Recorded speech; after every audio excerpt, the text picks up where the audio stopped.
Candace Owens and Tucker Carlson have been named by the Likud party. This is crazy. It's getting crazy out there for both of them.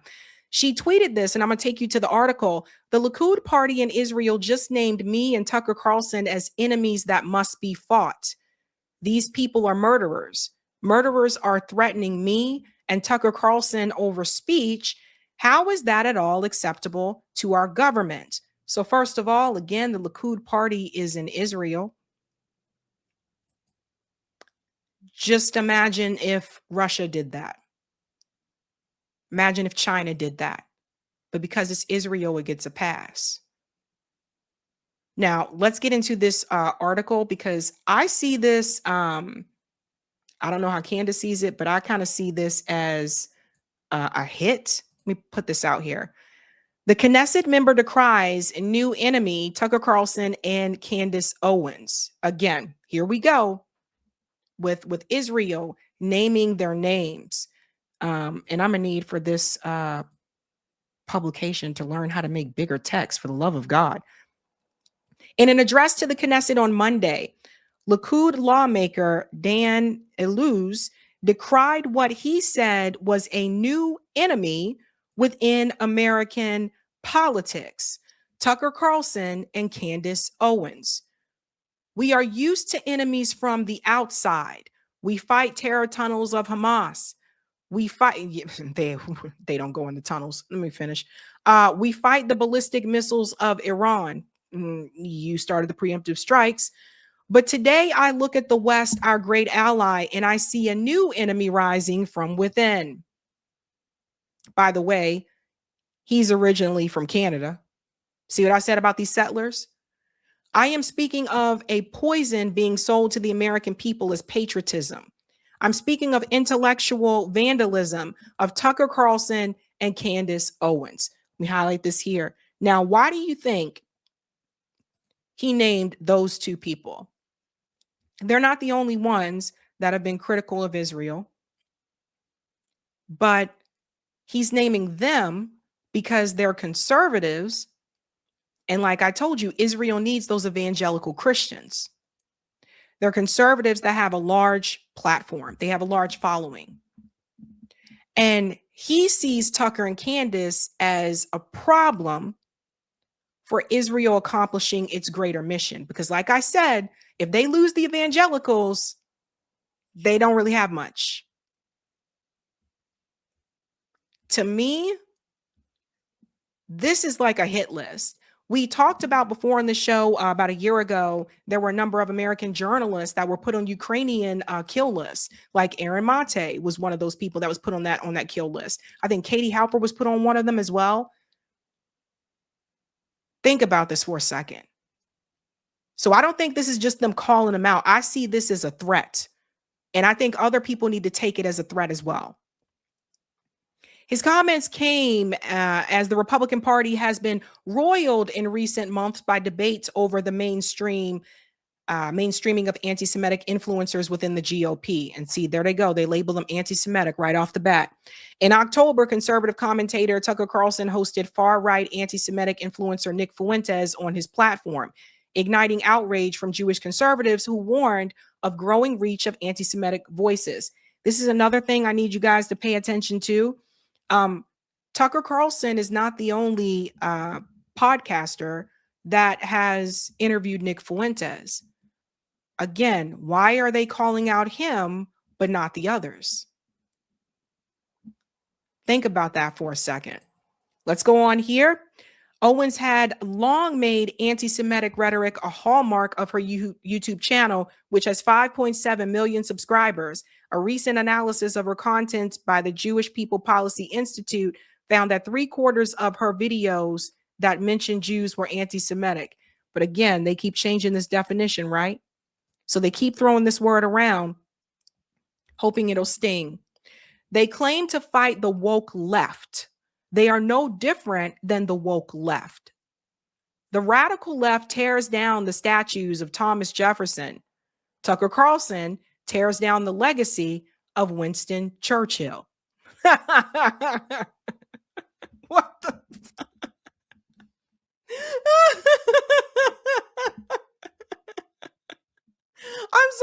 sorry. I'm so sorry. This is hilarious to me. You know why? I would say that Winston Churchill tore down his own legacy. They are giving people too much credit for just you know what I mean? Times change, people move on. But now they're saying Tucker Carlson tore down Winston Churchill's legacy. This is hilarious. I'm sorry. The radical left says Western civilization is evil. Candace Owens says the roots of our faith are demonic.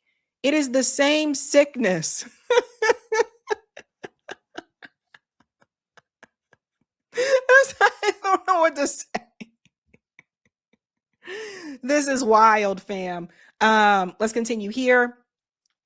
Carlson and Owens are among the right-wing influencers who have made opposition to Israel a centerpiece of their output at a time when support for Israel is declining among conservatives, particularly younger conservatives. And there you go.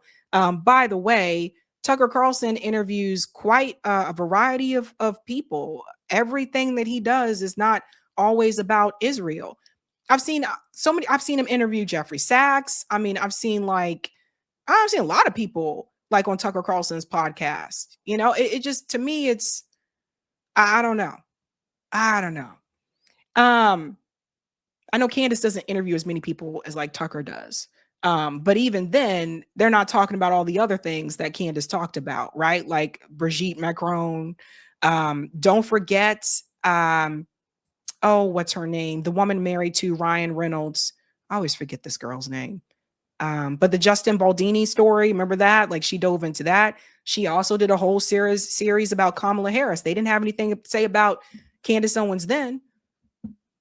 Let's continue on here. In November, Amichai Chikli, the Israeli diaspora minister, echoed Allou's concerns in an interview with the New York Post, telling the outlet that he was far more concerned about anti-Semitism on the right than on the left. The comments were notable because Chikli is himself a right-wing anti-woke warrior, in a first for Israel, has stoked relationships with far-right European parties that in some cases have ties to Nazis. Jesus Christ. One of the worst moments was when popular conservative broadcaster called one of the most vile Holocaust deniers in America one of the most honest historians. That legitimizes hate. It normalizes it. So they go on to talk about him there. Back to Candace and Tucker. The Times of Israel asked Allou's whether he was worried about appearing to interfere with American politics. Defending the alliance between America and Israel is not interfering. I'm in touch with many pro-Israel conservatives who know that Candace and Tucker are a threat to America as much as to Israel. So there you have it. So the message has been put out that this guy feels as though Candace Owens and Tucker Carlson got to go, that they are a threat to Israel. And I would say, essentially, I feel like he put out a hit. All right. Now, let's see what is being said. Here's one of the things I think that is probably really going to disturb them. Candace calling out Jerry Falwell. Does everybody remember Jerry Falwell? I do. Candace Owens just leaked that the government of Israel gifted a private jet to Jerry Falwell to buy the loyalty of American evangelicals. See, again, I told you, that's the gold mine for them. They need the evangelicals. In 1948, the very year that Israel became a nation, Kerry Hezekiah died from cirrhosis of the liver, and his son, Jerry Falwell Sr., had an immediate radical conversion to Christianity. Bootlegging, trafficking, smuggling, be damned, because his business was now going to be the church, ministering. He became a televangelist, and he established Lynchburg College in 1971, which would eventually change its name to Liberty University that we know today. And yes, it is true, in 1979, Jerry Falwell Sr. was gifted a Learjet from the founder of the Likud party, then Prime Minister of Israel, Menachem Begin. So there we go. The Likud party again.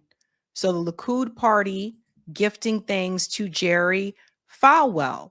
And it is the Likud party that named Candace Owens and Tucker Carlson in that article. So I believe many of these televangelists have been controlled from day one. You know, my mom used to watch televangelists back in the day, and I used to be like, how do we not know this is a scam? Like they would sit there and just basically say, donate money. And they would say, we healed this person. And I'm like, how do we know that person really got healed? I mean, we saw them walk up to the pastor, and then how do we know that's real? How do I know that's not an actor? How do I know? Just asking these questions, that type of thing. The televangelists have tremendous reach and have continued to have it. People like Joel Osteen is a big one. By the way, these guys are mega rich. TD Jakes is another big. These guys are loaded. And then there was what is it, the 700 Club. I remember back in the day, they also very pro-Israel, supporting this, defending it. FM just brought up another one that I forgot about. That was Jimmy Baker. Like, a lot of money went into making sure that Christians would support Israel. A lot of money, honey. Now, that's pretty nice of Israel. But I always am wondering, in exchange for what? Like, in exchange for what? Because that kind of reminds me about how Bibi Netanyahu wanted to take Turning Point USA to the next level. He offered to take Turning Point USA to the next level. Charlie Kirk said no. But apparently nobody in the mainstream media is interested in answering the question as to why he wanted to take Turning Point to USA to the next level. What does Israel have to do with young evangelicals, a young evangelical organization? Also, how? That's my other big question. How exactly was he planning to get that money into Turning Point USA? I'm assuming he wasn't going to write like a blank check from the Likud party. Surely he was going to accomplish that through other people and their organizations, because Israel never gets their hands dirty if they can avoid it. That's the lesson of yesterday, by the way. You employ Christians to do your dirty work. So that is obviously not something that they would be fond of. That was more recent, calling that out. I've been trying to tell you guys, like, when they sent those pastors over to Israel, you already know what the mission is going to be. Now, Gen X Girl, let's give her a shout out, round of applause for Gen X Girl, because she made an entire spreadsheet of all the churches that were represented, that were part of that propaganda. So like I said, if you're still going to church, and if your pastor comes back and starts saying these types of things, you might want to start asking some questions. Why Tucker Carlson? Here's something he said more recently. You guys know he's been really on and on about free speech. Listen to this. Views you're about to hear are much, much more common than you may realize. Here he is. The amount of hate speech that we've seen during this time, I mean, it's off the charts. You look through social media, you see it even on television. The lines, they're not even blurred anymore. They're gone. How do you even begin to tackle such a phenomenon? Well, I think we have to have an understanding that, first of all, in this country, we believe very strongly in free speech. It's the basis in our Constitution. And we also believe in the freedom of religion. You have to balance that, but you balance that in two ways. Europe has hate speech laws, probably some of the best on the books, but it's selectively enforced. So if you selectively enforce a rule, it's not going to have any effect whatsoever. And you can see how it's had no effect in Europe in monitoring and stopping the hate. So this guy is something called the antisemitism czar. It's an office set up by George W. Bush, like most insane, unjustifiable things. Anti-Semitism czar at the State Department, focused on one specific kind of ethnic hate, not protecting all Americans. There is no stop anti-white hate czar, of course, and there never will be, because the same people who are upset about hate are promoting that kind of hate. But whatever, it's one specific group protected somehow by the United States.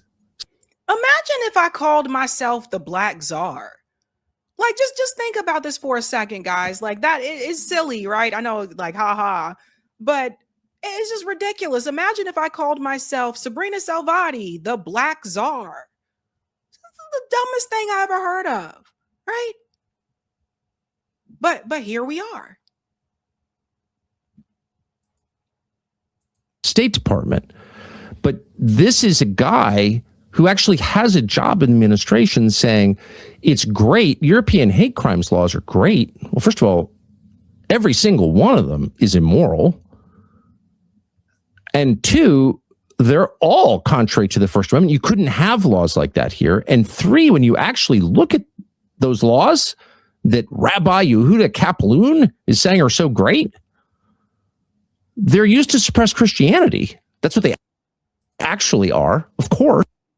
So now you got Tucker Carlson criticizing rabbis. So the Likud party definitely is not going to like that. So that's another one, right? That he's criticizing the rabbis and they're just like, oh no, he's called him out. And I think with Tucker Carlson, his criticism of Israel over time since the genocide started, it moved rather steadily. Like he didn't come out on day one and just say, oh, fuck them mofos. Like, that's it. That's a wrap. This is insane.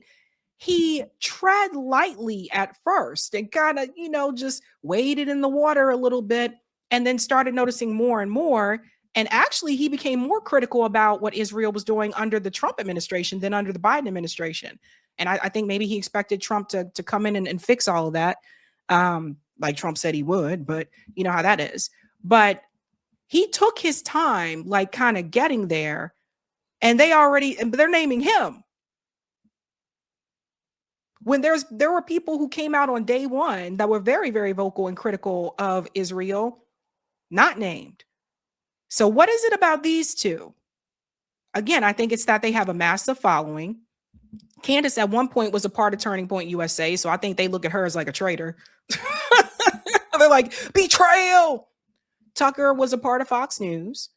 He describes himself as a Christian. But why these two? I mentioned the platform, but what else? If you think of another reason, let me know. What is it about those two? You don't see them. They didn't name Dave Smith. Dave Smith went hard against Israel on day one. Think about that for a second. And creativity and freedom of thought and individual conscience and the humanity of the populations of European countries, all suppressed by this. But Christianity is always number one. So in Finland, for example, one of the lead opposition political leaders is now on trial. Why? Why is she on trial? Because she tweeted a quote from Romans, the Epistle to the Romans by St. Paul. You may have heard of it. It's a significant book in the New Testament. And in it, he describes basic Christian sexual ethics, like one man, one woman against other forms of sexual expression. That's Christianity. And that was deemed a hate crime under the law, under those European hate crimes laws, hate speech laws that Rabbi Yehuda Kaplan is saying we should emulate, but maybe enforce a little tougher, more selectively. This is what will destroy the country and divide the country and make people hate each other. Whenever the U.S. government protects one group and allows others to be attacked, whenever the U.S. government promotes one group and suppresses another group, it's prima facie unfair, but it's also the most divisive thing you could ever do to any country. And there it is. I think at that point, they felt Tucker Carlson had also said too much, right? Because you're admitting that Israel is oppressing another group of people and also occupying another group of people. The Nick Fuentes thing, I think, really pissed them off. But like I said, he's not the only one that interviewed Nick Fuentes. So why so much focus on him? Nick Fuentes, he went on Candace's show. He went on Dave Smith's show. He went on Piers Morgan's show, although Piers Morgan definitely fought back harder against him, but he's been on a number of shows. So they look at people like Tucker and Candace and they say, I think, hey, they have tremendous influence. We have to go after them. But first of all, another country, you have no right to tell the US or to tell Americans what they need to do about people right here in the United States.